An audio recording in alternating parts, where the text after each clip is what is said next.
Where did you send those notes? We're live. Email. Okay.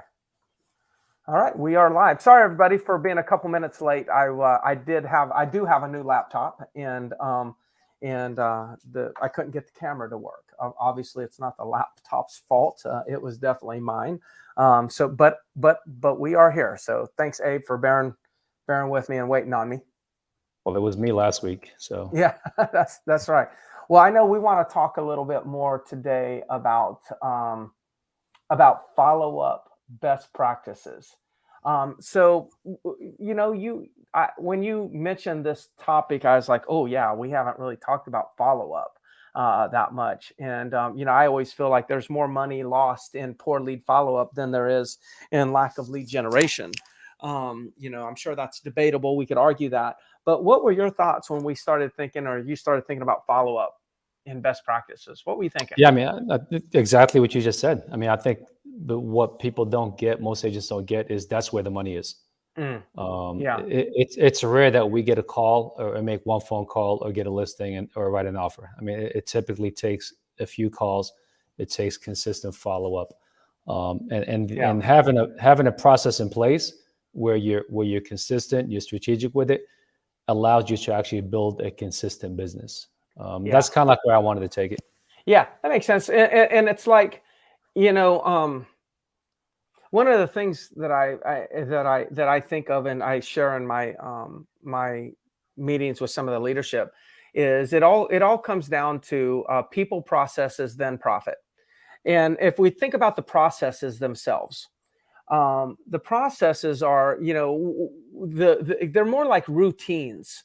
They're systems. And I think follow-up, we should kind of look at it like we shouldn't have to be thinking who we need to follow up with today. That should already be kind of already figured out, that there should be some sort of system or some sort of a template that we're following where it takes all the guesswork out of play and we just do the things that we're supposed to do that day. So that's kind of how I think of it. It's a process. It's a process. Absolutely. And it should be done every time. Exactly. And the agents that are struggling with consistency, like if you're seeing your business go up and down, you'll have one good month and one bad month. I can guarantee you it's one of two things. Either you're just not generating enough or your follow-up, you don't have a good follow-up process. Yeah. It's one of those two things. It's more about inconsistency in a process than it is in anything else. Right. Got it. Well, let's just jump right into it. Let's start having the dialogue and share with everybody kind of what we're thinking. I don't know if you, Abe, have access to look at any comments that are coming in. I do not today. So if there's any questions, I will not see them. But next time I surely will. I do. I have it up. And Lindsay just texted me that she keeps getting a message that says video signal is weak. So I think we had the same issue last week with people on this. So I'm not sure what is going on. So I think it might be on our end. All right, so let's talk about it. I want to throw out a couple of stats real quick before we get started, Greg. Okay. So when it comes to the topic of follow-up, 80% of prospects say no 4 times before they say yes. Right? That's the first stat. Second stat is 92% of salespeople give up after 4 no's. It's kind of ironic that it takes 5 to get to yes, and most agents quit at 4. Mm-hmm. Right? And then 44% of salespeople give up after 1 follow-up call. Mm-hmm. So I think those numbers are important to kind of start off the conversation because that's follow-up, right? Right there, the stats show you how important the follow-up process is in sales. Yes. So I want to let's spend a little bit more time on this because I think there's even more to this. It's like on 80% of prospects say no 4 times. So, let's just talk about maybe a few ways that they say no. Right. A way that they can say no is, you know what, we just, it's probably going to be a little while. We're just kind of looking right now on the internet. We're not ready to kind of pull the trigger on anything. That can be interpreted as a no. As a real estate agent, a lot of times that's a no. When that might have just been a smokescreen.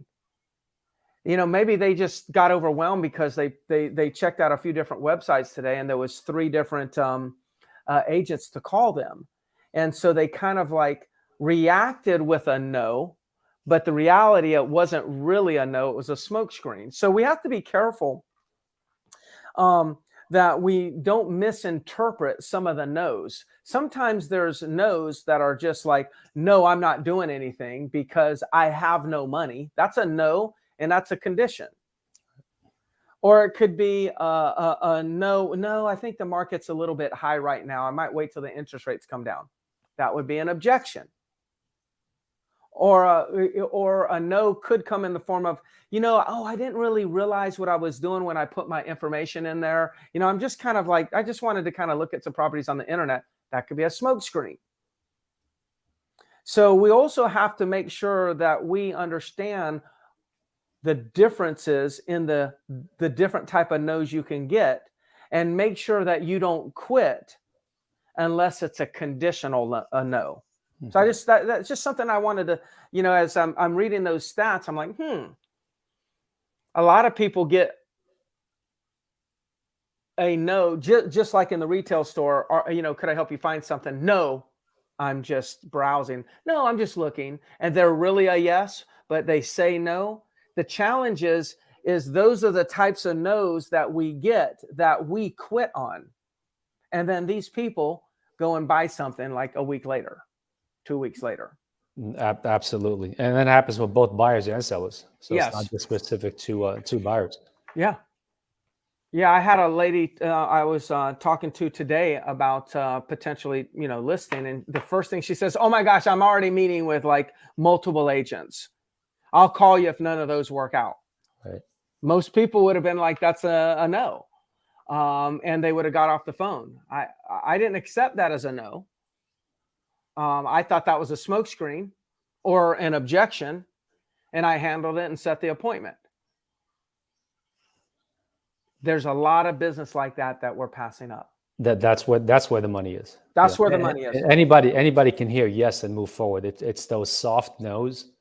It's the kind of maybes that when I hear, and people are not very good liars, Greg. For the most part, people are not liars. So you'll hear it in their tone. They're kind of trying to say no, but in their minds, like, no, I'm not selling, but yet, right? They always throw in that word at the end, like yet or not ready, as opposed to just a flat out no. That's their way of trying to kind of get rid of you, but also letting you know that they're interested. I had a guy tell me, I had an appointment this past Friday, where on the phone, the guy said, look, there's no way I'm going to list when you come see me. No way. I just want no prices. I said, no problem. I walk in the door. First thing he tells me, I just want to be upfront with you. I am not listing today. Okay, we're just going to talk. I said, no problem. About 20 minutes into the conversation, he goes, let's just get ahead and get the paperwork done. Yeah. So got the listing. Then I listed his other condo today. Yesterday. I mean, yesterday was Monday. Yeah. But it's those no's that aren't really no. Yeah. So. Good. Well, let's talk about best practices and follow-up. That was great dialogue. Let's go ahead and give them the some follow-up information. I'll kind of take the first one, and sure. That is you got to know who to follow up with. Who to follow up with. Of course, all of us, on this call, we all share something in common, and that is we all use Real Geeks as one of our CRMs, and hopefully as our main CRM. And the whole point of knowing who to follow up with is critical, but it's no mystery. There's no mystery because our CRM takes the mystery out of it, because we can segment our leads. Either we can segment our leads by buyers, sellers. We could segment our leads by time frame, ABC, hot, warm, cold, or, however. Everyone has a unique way of segmenting, their database, but you should always know who to follow. But there should be no mystery because of your segmentation. And then, of course, in order to properly segment, you have to ask the right questions when you're actually talking to them, so you know where to put them in the funnel. If I hear, so I'm just kind of curious, what, ideally, when would you like to have purchased a home? Well, we can't do anything right now because we're, the job transfer's not kicking in until this time and blah, blah, blah. Well, that question that I asked gave me some information that helps me determine, to determine when I should put them in my CRM for a follow-up activity. Those are the types of things that we need to be doing is ask more questions on the front end, especially the buyer that you're talking to or seller, that it's obvious that there's not going to be an immediate transaction take place. That's the one that we really lose. It's the ones that like, oh, it's probably going to be about 6 or 7 months. If it's outside of a few weeks or a month, those are the leads that we really have a challenge with. And the challenge is we don't know where to put them so we can remember them. Like if you've ever thought of it, it's like, you have something that you need, but you don't need it for another year. Well, where do you put it? You don't want to put it like right there in front of you because you don't need to see it for another year. So then you go and you put it somewhere else where you can't see it every day. And then in a year, you forget where you put it. Right. So asking questions earlier on helps you identify additional information so you can tag, you can note properly, and then you can pull them up at the appropriate times, or at least have them in your calendar. So I think that's a best practice is put everybody should have some sort of follow-up activity, period. Absolutely. And then not only that, not only like if they're not ready for a year, you don't want them up in front of you every single day, because what's going to happen is the ones that are ready now are going to get lost in the mix, right? So segmenting, I think, is the most important thing when it comes to best practices for follow-up. Okay. So the second one you kind of touched up on it was have a follow-up scheduled for all your hot leads. You've got a follow-up feature right in the system with a calendar, a date and time, and when you should call somebody. So every single hot lead, not only should you be segmenting them and tagging them, or however you want to change the status or whatever you want to do to make them, stand out as a hot lead, you also want to put something in your calendar of when to reach back out to them, so you can stay in touch. That would be a tremendous goal. A tremendous goal. As a matter of fact, in Real Geeks Mastery, if any of you need additional help with Real Geeks and want to go to a higher level of using the CRM, you ought to definitely check out Real Geeks Mastery course, that coaching that Abe and I do. One of the things that I'm going to share with them is we've started what we call a new health report for our databases within Real Geeks. And we're looking at ratios like how many people are in our database, let's just say hypothetically 5,000, and how many people actually engaged in the last 30 days. So maybe only, let's just say 500 people. So if we got 5,000 people in our database, but 500 of them engaged, then what we do is we say that's a 10% engagement rate. Okay, so that's our health report. And we have some additional ratios that we're looking at also that make up what I call my health report. But the key is every month I'm looking at, can we get it above 10%? Then it gets to 15%. Can we increase it above 15%? And the things that I know that influence this is when we go in and we have everyone tagged as or put into a future activity, then we know that we're engaging with the database more frequently and more often. When we do that, we see engagement go up. And so that's one of the reasons why you want to have everyone should have a future date as to when you're going to follow up. Your engagement in your overall database will go through the roof by doing that. Absolutely. The other one here, I know, so that was the follow-up activity, or having an activity log. Another one, like future pacing for the next call. So, when I'm talking to somebody, and let's just say I'm going to have to do some follow-up, which is the majority of everyone who we talk to, I should say to them, not necessarily set an appointment for 2 months down the road, because they're probably not going to hold that appointment. But what I would say is like, hey, look, I tell you what I'm going to do from here. We've had a great conversation, and I can definitely send you some things and change your search results, et cetera. But another thing that I'm going to do, you can expect from me is, in about 30 days, if I don't hear from you, I might just touch base with you. Either I'll send you a text or I'll call you just to kind of give you a little bit of update what's going on. And so that's just one thing that you can count on. Sound good? That's future pacing. That's kind of sharing with them what I'm going to do in the future. So when the future comes, it's not like awkward. It's like they expected that. Oh yeah, hey, how are you doing? Good, great to hear from you. You told me you were going to call me in about 30 days. Like, so future pace and then log them in as a future activity.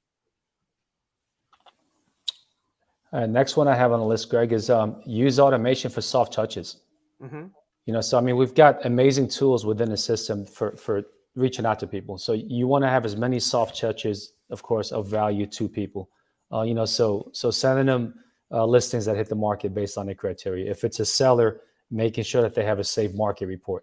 Every single person, every single property owner that's in your database should be on a safe market report. No ifs, ands, or buts. Every single one. Yeah. That's a must, because these little things, these little soft touches make it a whole lot easier for you when you reach out to them. Yeah. They're going to remember you. They've been remembering the emails that you send them out to them. So it makes the conversations a whole lot easier. And guess what? When they do get closer to the bottom of the funnel, that's when it's going to be easier for you to connect with them and actually get the listing or the purchase. I am always getting listings where people are saying, Greg, I tell you, you've been following up with me for so long, sending me information for so long. I just knew that whenever I decided to sell, I was going to hire you. I get so many of those. And that's an example of the results of the soft touches consistently over time. I know you get the same thing, Abe. And I'm going to take it a step further, Greg. I've had times where I'm running seller Facebook ads, and then I'm also circle prospecting to the same neighborhoods. I'm getting many times so far where I'll call them and say, "Hey, this is Abe," and say, "Hey, Abe, I've been seeing your ads on Facebook." Yes. So they're looking at this stuff. Mm-hmm. So it's another way for branding. It's another way to get in their mind. It's all about mind share nowadays. Yes. People always complain about Zillow's taking over. No, we have the ability to get in people's heads and actually have their attention. And these soft touches are a great way to do that. Absolutely. Yeah, no doubt about it. So next best practice that we have down on our list is hey, be careful and be aware of commission breath. Like, another way that I say it is like, let's be careful about being too salesy. And we are salespeople. So I'm not anti-salesperson, and I don't even want to go down the path of trying to say, well, we're not salespeople. No, we are salespeople. We really are. Whether or not some of you want to admit it, and you want to say I'm a consultant or whatnot. The reality is when a seller hires you, they're hiring you to sell their home. So we're really a salesperson, whether we want to put that label on ourselves or not. But what's important is we don't want to sound salesy. We don't want to sound like all we really want is commission. And so what we do is we make sure that we're always communicating the value that we're going to bring to the relationship. I also think that we need to stop thinking so transactional. Stop thinking about this being a transaction and start thinking about how we're helping people get from one place to another. It's really, the transaction is helping them reach their goals. The transaction is not selling a home or helping someone buy a home. The transaction is helping somebody achieve goals, like understanding why are they buying, why are they selling, and making sure that that's our focal point. So if I keep the attention on the why of the transaction, then they will feel like I'm really there to help them, and they'll feel less likely that I'm just there for a commission check or to sell them something. That's very important. So instead of saying, "Hey, are you ready to you ready to make an offer?" You say, "Hey, look, this looks like something that maybe you would be open to making an offer. I'm just kind of curious. Could you see this being the home that you could raise your family, or whatever their reasons are?" Add that why into the conversation more often so you don't sound as salesy. So when the transaction doesn't happen and you continue to follow up over time, you've got the rapport built with them where they're going to continue to look at you as their real estate agent. That's what's important. Absolutely.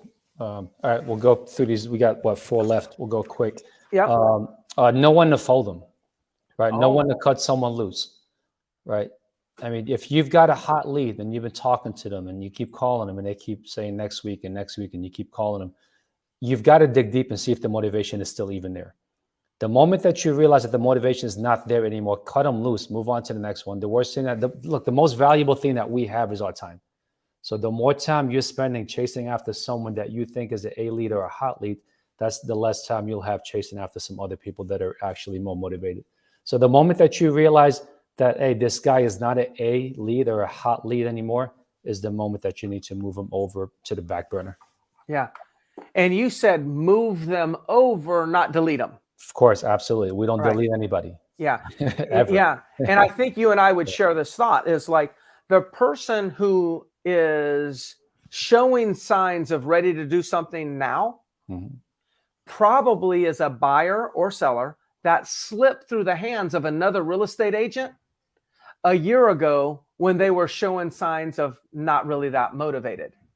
So like we never get leads for the first time that are ready to transact immediately. It's always like a lead goes online a year before, they get captured in somebody's net, somebody's CRM.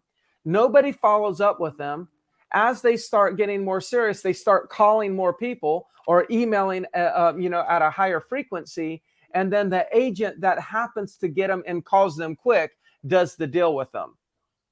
So just remember, the people that are not showing signs of motivation, move them over, but keep them in your CRM, keep nurturing them, keep following up with them, and they're going to pan out to be deals. 100%. There's reincarnation in leads. Yeah. They keep coming back. Yeah. I like to limit your number to hot leads. This is another one, in the old days before I really used technology as much as I use it now, thank you to Abe. And as I always had that, I always had a red folder in my, everywhere I went. If I went to the Philippines, I had my red folder. I always had my hot leads in my red folder, and that red folder went everywhere. That thing went all around the world. But I always kept only the hot ones. And I had rules and standards. Like in order for somebody to be in that red folder, my rule was they had to be willing and capable to list their property in the next 7 days, 7 to 10 days. So everybody was really, really hot.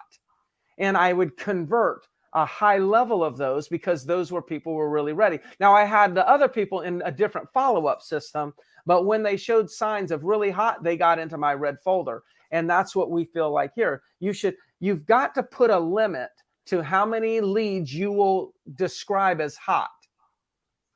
And over time, you may only start off with a few, but over time, if you stick to your standards, you'll have 10 to 15 that could pop at any time. And what you want to do with them is you want to do more follow-up and actively work those than maybe the rest of your database. And but what'll happen is we start compromising on our what is hot and what's not hot. And all of a sudden, then we get too many in there. And then it just becomes, it's just like this big, massive database again.